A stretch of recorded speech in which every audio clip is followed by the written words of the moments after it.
Alright, what's up boys? Today we're going to be talking about Venthyr Moonkin and how to play it properly so you can be the guy doing 11,000 DPS instead of the guy wondering why his tank's doing more damage than him. My name's Terrasan, I've been maining Moonkin since Wrath and I've been seeing great success on it this tier especially. I raid in Pop-Tart Corndog on Tyke. I get a lot of people in my Twitch chat asking me questions about how to improve their damage, so I wanted to make a video to cover everything for those that don't necessarily understand the class completely. This guide's going to be entirely focused on raid. There's too many factors to look at for Mythic Plus that I'm not going to bother covering here. So to start out, we're going to talk about stats and the talents we want. As far as stats go, we're looking for Mastery and Haste pretty much entirely. Focusing on Mastery, and you'll want to keep these stats somewhat close to each other, but you should always be checking your sims to make sure that you're upgrading properly.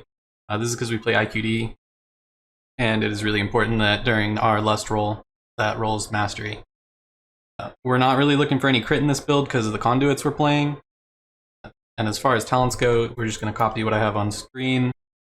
Nature's Balance, Incarn, Stellar Drift, and Fury of Elune are mandatory.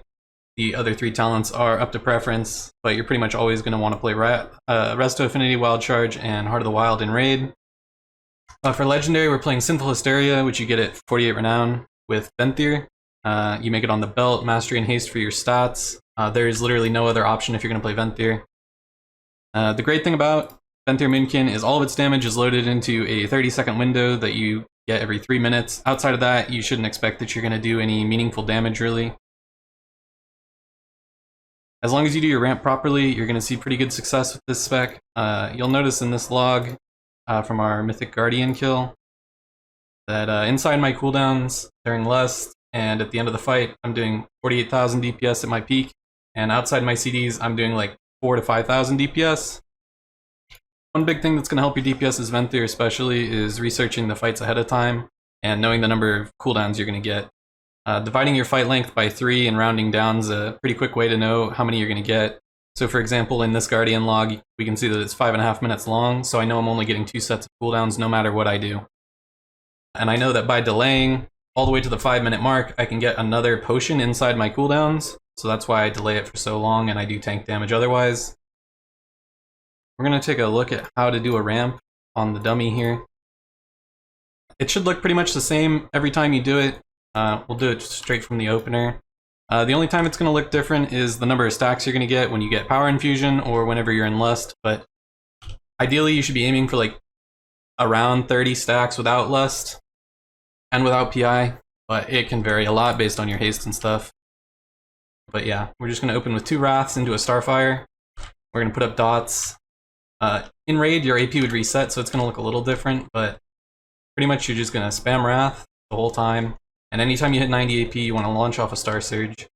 Making sure to refresh your dots at the right time. Also, it's not a big deal. We don't mind spending that global to make sure that they're correct.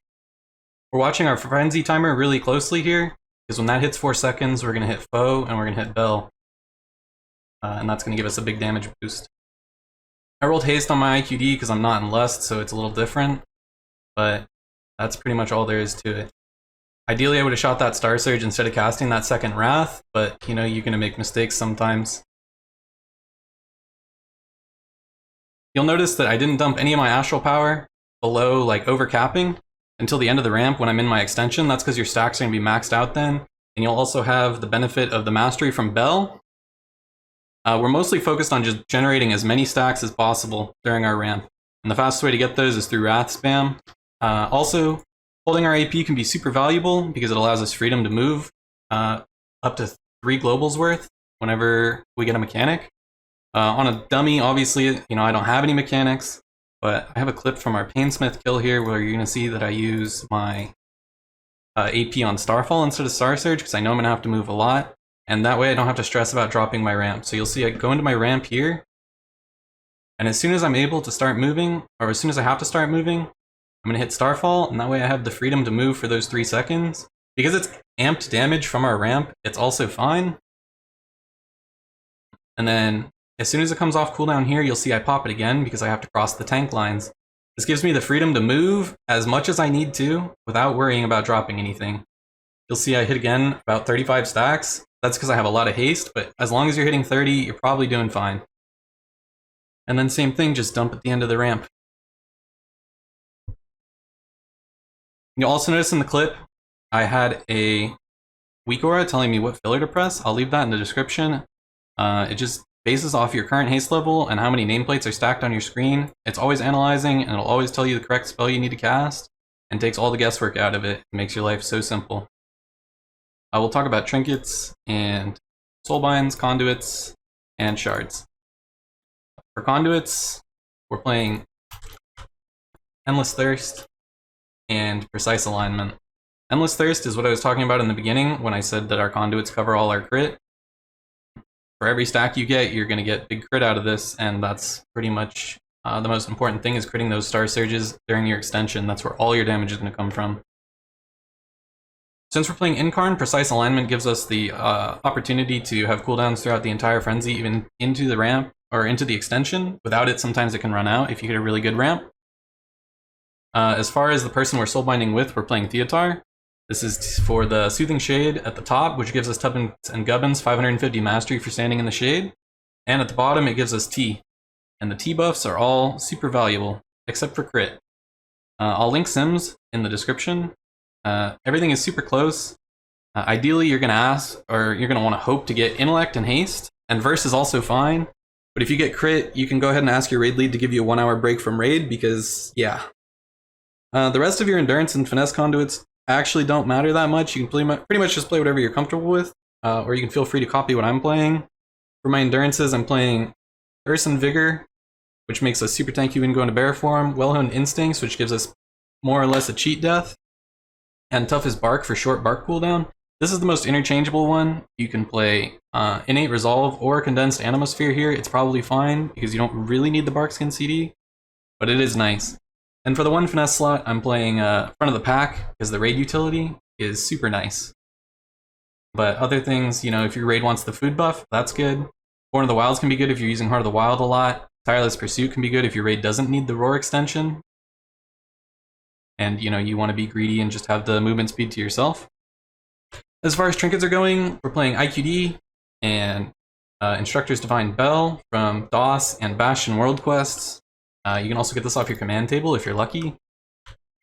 For simplicity's sake, I macro IQD into my Incarn, which is also pressing Berserking and Ravenous Frenzy for me.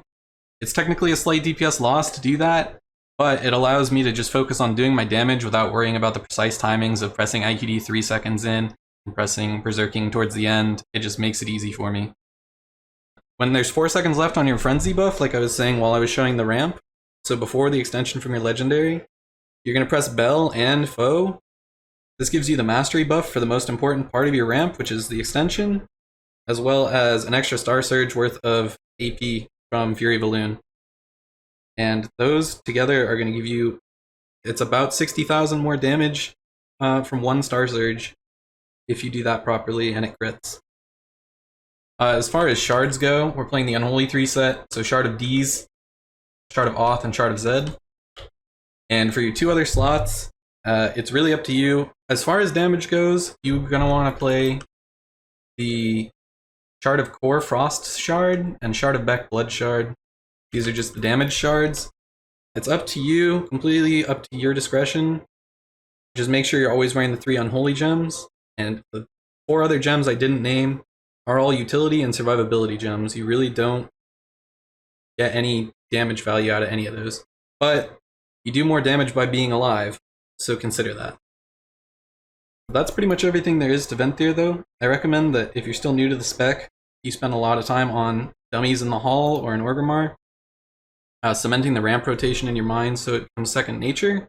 That way when you get a crucial mechanic during raid while you're ramping, you're not going to wipe the raid, you're not going to handle it wrong, because you can focus on doing the mechanic and you won't drop your ramp. Don't be afraid to use Starfall if you think that you need to move for a long time. It's not that much of a damage loss, and it's better to be safe than sorry. If you have any other questions, you can feel free to ask in the comments and I'll do my best to get to everything. Or you can feel free to ask me while I'm streaming on my Twitch channel, which I'll leave in the description. But yeah, thanks so much for watching.